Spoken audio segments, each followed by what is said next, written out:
দাবিতে 3 দিনের কর্মসূচি জামায়াত সহ 7 দলের ঢাকায় আজ বিক্ষোভ সমাবেশ। শেখ হাসিনার বিরুদ্ধে সাক্ষ্য দিতে ট্রাইব্যুনালে নাহিদ, আশুলিয়ায় লাশ পোড়ানোর মামলায় সাক্ষ্য গ্রহণ চলছে। নরসিংদীতে আধিপত্য বিস্তার নিয়ে 2 গ্রুপের সংঘর্ষে নিহত 1, গুলিবিদ্ধ বেশ কয়েকজন, হাসপাতালে ভর্তি। এবং চাকসু নির্বাচনে মনোনয়নপত্র জমা দেওয়ার শেষ দিন আজ, দাবিতে প্রচারণায় ব্যস্ত প্রার্থীরা।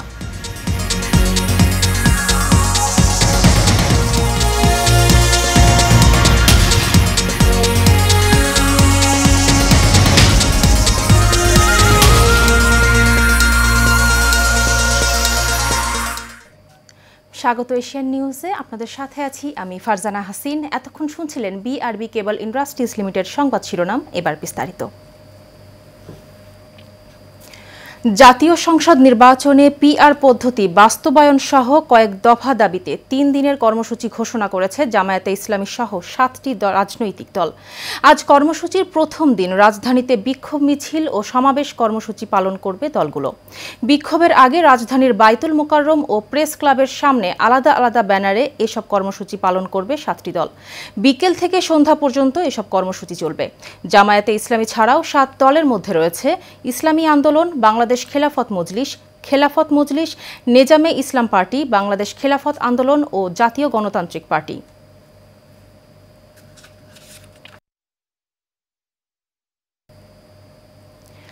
জুলাই আগস্টে সংঘটিত মানবতা বিরোধী অপরাধের মামলায় সাবেক প্রধানমন্ত্রী শেখ হাসিনা ও সাবেক স্বরাষ্ট্রমন্ত্রী আসাদুজ্জামান খান কামাল সহ 3 জনের বিরুদ্ধে দ্বিতীয় দিনের মতো সাক্ষ্য দিচ্ছেন জাতীয় নাগরিক পার্টির আহ্বায়ক নাহিদ ইসলাম। বেলা 11:30টার পর আন্তর্জাতিক অপরাধ ট্রাইব্যুনাল 1-এর চেয়ারম্যান বিচারপতি গোলাম মোর্তজা মজুমদারের নেতৃত্বাধীন বিচারিক প্যানেলে এই সাক্ষ্য গ্রহণ শুরু হয়। এদিন ট্রাইব্যুনালে প্রসিকিউশনের পক্ষে শুনানি করছেন প্রসিকিউটর মিজানুল ইসলাম ও প্রসিকিউটর গাজী MH তামিম। এদিকে গণ অভ্যুত্থান আশুলিয়ায় 6 জনের মরদেহ পোড়ানোর মামলায় সাবেক এমপি সাইফুল ইসলাম সহ 16 জন আসামির বিরুদ্ধে তৃতীয় দিনের সাক্ষ্য গ্রহণ চলছে। ট্রাইব্যুনাল 2-এর চেয়ারম্যান বিচারপতি নজরুল ইসলাম চৌধুরীর নেতৃত্বাধীন 3 সদস্যের বিচারিক প্যানেলে এই সাক্ষ্য গ্রহণ শুরু হয়।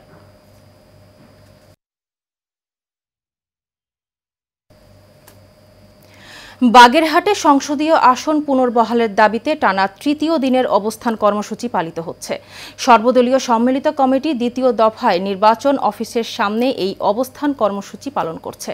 এদিকে জেলায় 4টি আসন বহাল রাখার দাবিতে সোমবার সুপ্রিম কোর্টে 2টি রিট পিটিশন দাখিল করা হয়েছে। আজ থেকে গণস্বাক্ষর অভিযান অব্যাহত থাকবে বলে জানিয়েছেন নেতৃবৃন্দ।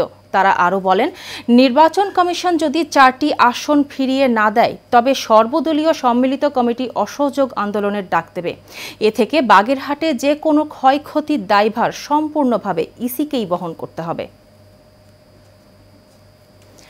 নরসিংদীর দুর্গম চরাঞ্চল আলোকবালিতে আধিপত্য বিস্তারকে কেন্দ্র করে 2 গ্রুপের সংঘর্ষে গুলিবিদ্ধ হয়ে ইদন মিয়া নামের এক ব্যক্তি নিহত হন। এতে 5 জন গুলিবিদ্ধ হয়ে আহত হয়েছেন। ভোরে 2 পক্ষের মধ্যে এই সংঘর্ষের ঘটনা ঘটে। পুলিশ জানায়, দীর্ঘদিন ধরে আলোকবালিতে ইউনিয়ন আওয়ামী লীগের সভাপতি আসাদ আলী ও বিএনপির যুগ্ম আহ্বায়ক নোয়াব আলীর মধ্যে বিরোধ চলে আসছিল। গত 5 আগস্টের পর সংঘর্ষের আশঙ্কায় আওয়ামী লীগের নেতাকর্মীরা এলাকা ছেড়ে পালিয়ে যায়। ভোরে আওয়ামী লীগের কর্মীরা গ্রামে প্রবেশের চেষ্টা করলে 2 পক্ষের মধ্যে সংঘর্ষ ছড়িয়ে পড়ে। এতে গুলিবিদ্ধ হয়ে ঘটনাস্থলে নিহত হন ইদন মিয়া। গুলিবিদ্ধ আরও 3 জনকে ঢাকা মেডিকেলে পাঠানো হয়েছে।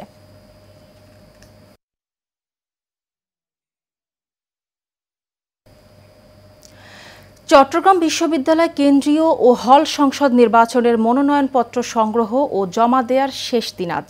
এর আগে বিশ্ববিদ্যালয় ছাত্রদলের সাধারণ সম্পাদক আব্দুল্লাহ আল নোমাল নির্বাচন কমিশনের কাছে দাবি জানানোর পর কমিশন 1 দিন সময় বাড়ানোর সিদ্ধান্ত নেয়।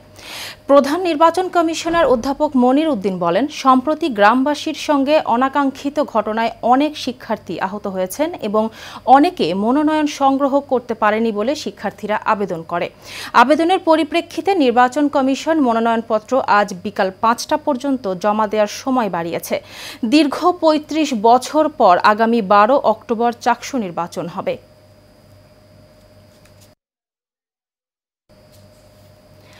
রাজশাহী বিশ্ববিদ্যালয় কেন্দ্রীয় ছাত্র সংসদ হল সংসদ ও সিনেটে ছাত্র প্রতিনিধি নির্বাচনকে কেন্দ্র করে জমে উঠেছে নির্বাচনী প্রচারণা। বিভিন্ন প্যানেলের প্রার্থীরা ক্যাম্পাস জুড়ে শিক্ষার্থীদের কাছে ছুটে বেড়াচ্ছেন। বিভিন্ন প্যানেল, স্বতন্ত্র প্রার্থী ও তাদের সমর্থকরা নিজেদের কৌশল অনুযায়ী ভোটারদের মন জয় করতে তৎপর রয়েছেন। স্বতন্ত্র প্রার্থীরা ব্যক্তিগত ও দলগতভাবে ভোটারদের সঙ্গে যোগাযোগ বাড়ানোর চেষ্টা করছেন, আর সংগঠন সমর্থিত প্যানেলগুলোও তাদের প্রচলিত কৌশল পোস্টারের মাধ্যমে জনসম্পৃক্ততা বাড়াচ্ছেন। একই সঙ্গে সামাজিক যোগাযোগ মাধ্যম হয়ে উঠেছে প্রচারণার একটি বড় প্ল্যাটফর্ম। এখানে প্রার্থীরা ইশতেহার ও কার্যক্রম প্রচার করছেন।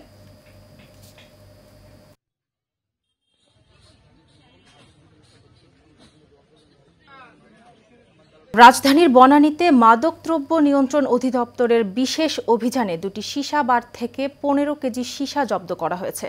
বুধবার সন্ধ্যা 7:30 থেকে শুরু হওয়া এই অভিযানে বনানীর আল গেসিনো ও হাভানা সীসা বারে একযোগে তল্লাশি চালানো হয়।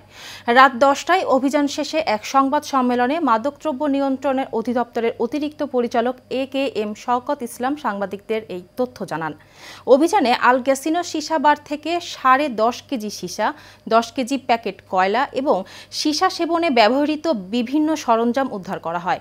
একই সঙ্গে হাভানা সীসা বার থেকে 4.5 কেজি সীসা জব্দ করা হয়। আজকে আমাদের দুইটি সফল অভিযান পরিচালিত হয়েছে।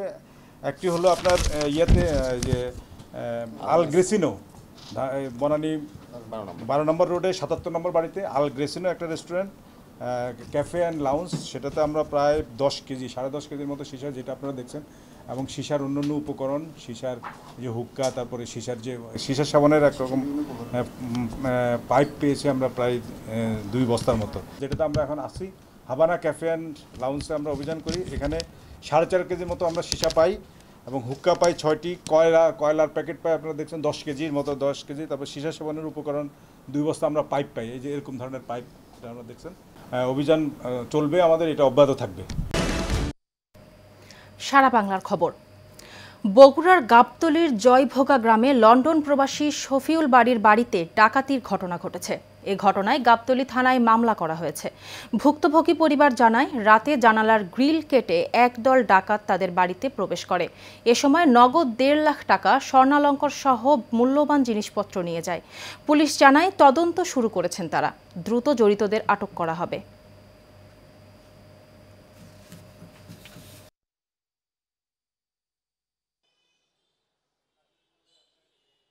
আম্মুকে বলে যে আপনার কাছে কি কি আছে খুলে দেন।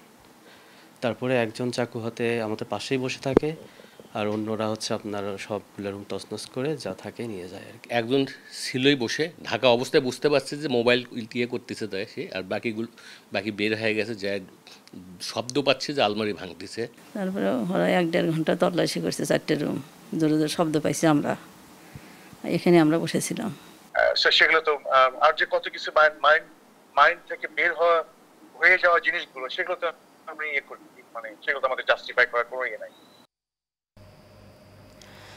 হযরত খাজা শরীফ উদ্দিন চিশতি রহমতুল্লাহ আলাইহের মাজার শরীফ স্থানান্তর ও আহলে সুন্নাত ওয়াল জামায়াতের কেন্দ্রীয় সাংগঠনিক সচিব গিয়াসউদ্দিন আত-তাহেরি এবং সুন্নি নেতাকর্মীদের হয়রানিমূলক মিথ্যা মামলার প্রতিবাদে ব্রাহ্মণবাড়িয়ার বাঞ্ছারামপুরে মানববন্ধন হয়েছে। বাঞ্ছারামপুর উপজেলা আহলে সুন্নাত ওয়াল জামাতের উদ্যোগে এই মানববন্ধন কর্মসূচি পালিত হয়। এতে স্থানীয় আলেম ওলামা, ইমাম খতিব, মাদ্রাসা শিক্ষার্থী সহ সাধারণ মুসল্লিরা অংশগ্রহণ করেন। এতে বক্তব্য রাখেন ইদ্রিস মাওলানা মুফতি আব্দুল ওয়াদুদ আল কাদেরি, হাফেজ মাওলানা হাবিবুল্লাহ আল কাদেরি, মাওলানা মোয়াজ্জেম হোসেন সহ অনেকে।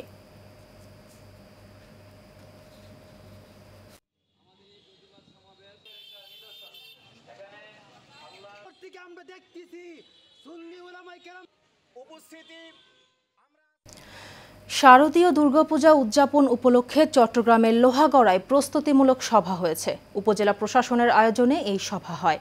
উপজেলা নির্বাহী কর্মকর্তা মোহাম্মদ সাইফুল ইসলামের সভাপতিত্বে বক্তব্য রাখেন সেনাবাহিনী লোহাগড়া জোনের কমান্ডার মেজর আহসানুল করিম রাইম, থানার অফিসার ইনচার্জ আরিফুর রহমান, উপজেলা কৃষি অফিসার কাজী শফিউল ইসলাম, লোহাগড়া পূজা উদযাপন পরিষদের প্রধান উপদেষ্টা সুনীল কুমার চৌধুরী, বিএসসি ও সভাপতি মৃণাল দাস মিলন সহ অনেকে।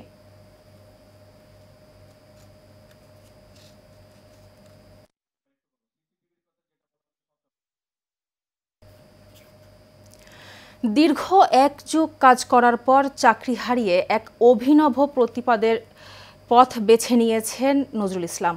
গাজীপুরের কালিয়াকৈরের শফিপুর এলাকায় একটি কারখানায় চাকরি হারানো এই প্রোডাকশন কর্মকর্তা গত 1 বছর পার করেছেন কারখানার সামনে দাঁড়িয়ে। প্রতিনিধি মাহমুদুল হাসানের তথ্য ও চিত্রে বিস্তারিত জানাচ্ছেন জাবালুন নূর। গাজীপুরের কালিয়াকৈরের শফিপুর এলাকায় এই মাহমুদ ডেনিম লিমিটেড কারখানায় 2013 সাল থেকে প্রোডাকশন কর্মকর্তা হিসেবে কাজ করে আসছিলেন নজরুল ইসলাম। হঠাৎ 2024 সালের সেপ্টেম্বরে মাহমুদ ডেনিম কারখানা বন্ধ হয়ে যায়। কারখানা বন্ধ হয়ে যাওয়ায় সকল শ্রমিকদের ছাঁটাই করা হয়। পরে সেখান থেকে নজরুল ইসলামেরও চাকরি চলে যায়। পরে কারখানা চালু হলেও চাকরি ফেরত পাননি তিনি। বাবা মারা গেলেন, আর কেউ নেই সংসারে, মা একা পড়ে যান, এই জন্য ছুটি নিয়েছিলাম। তারপরে তারা মেনে ইনকাম অ্যালাউ করে না। 13 সালে চাকরি তো ভালোই চলতেছিল, তখন ভালোই চলছে। 13 সাল থেকে কোন সাল পর্যন্ত আপনি এখানে চাকরি করেছেন? 13 সাল থেকে এই তো কত বছর পর্যন্ত চাকরি করছি। এখনও চাকরি আছে আমার, চাকরি গেলে তো আমাকে ডিসচার্জ দিবে। এলাকাবাসী ও প্রত্যক্ষদর্শী জানান, প্রায় 1 বছর যাবৎ নজরুল ইসলামকে প্রতিদিন সকাল 8টা থেকে সন্ধ্যা 5টা পর্যন্ত কারখানার সামনে দাঁড়িয়ে থাকতে দেখেন তারা। সময় দেখে দাঁড়াই থাকে, কিন্তু এর বিশেষ কারণ কি সেটা আমি আসলে কখনো খেয়াল করি না। কিন্তু সে অফিস টাইম এখানে দাঁড়াই থেকে মেনটেন করে। সকালে আসে, লাঞ্চে আবার সে বাড়ি যায়, আবার লাঞ্চের পরে আসে, এবং বিকালবেলা ফ্যাক্টরি শেষ হলে সে ব্যাক করে বাড়ি চলে যায়। এবং সেটা ঝড় হোক, বৃষ্টি হোক, রোদ হোক, সে এখানে দাঁড়ায়। বৃষ্টির ভিতর সে ছাতা দিয়ে দাঁড়ায় থাকে। আমি এইটুকু খেয়াল করছি, এর বেশি কিছু আসলে আমি জানি না।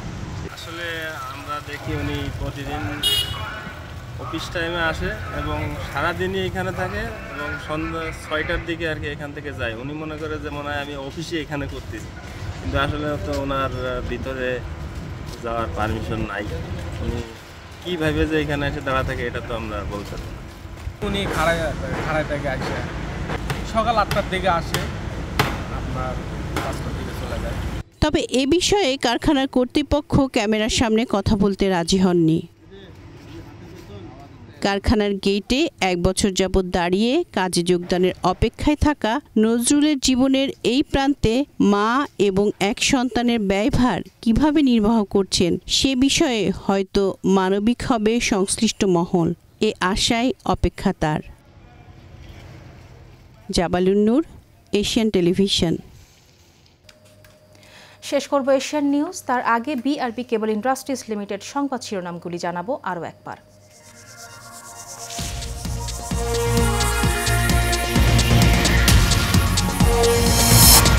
পিআর সহ কয়েক দফা দাবিতে 3 দিনের কর্মসূচি, জামায়াত সহ 7 দলের ঢাকায় আজ বিক্ষোভ সমাবেশ।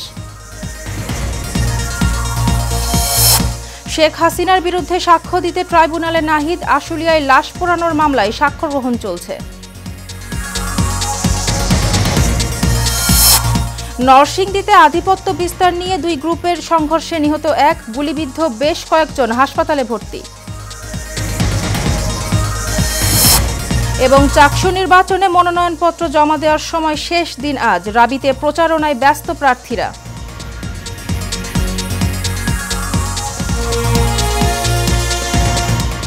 এশিয়ান নিউজ এ পর্যন্তই। পরের সংবাদ দেখার আমন্ত্রণ রইল। ধন্যবাদ সাথে থাকার জন্য।